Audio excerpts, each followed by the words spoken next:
প্রিয় দর্শক, আসসালামু আলাইকুম। আপনাদের সামনে আবার হাজির হলাম একটি শর্ট নিউজ নিয়ে।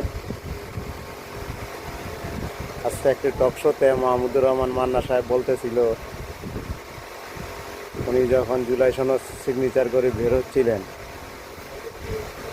তখন মুগ্ধর বাবা এবং আরেক শহীদের মা মিরপুরে,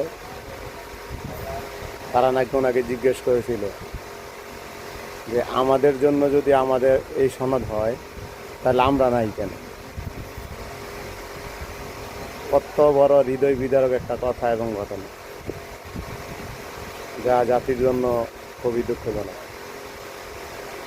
আজকে যারা ছেলে হারাইছে, সন্তান হারা, সন্তান পঙ্গু হয়েছে, এই অনুষ্ঠানে তাদের অংশগ্রহণ খুব জরুরি ছিল। ধন্যবাদ সবাইকে। এরকম ছোট ছোট শর্ট নিউজগুলো পেতে আমার চ্যানেলটি সাবস্ক্রাইব করুন। ধন্যবাদ।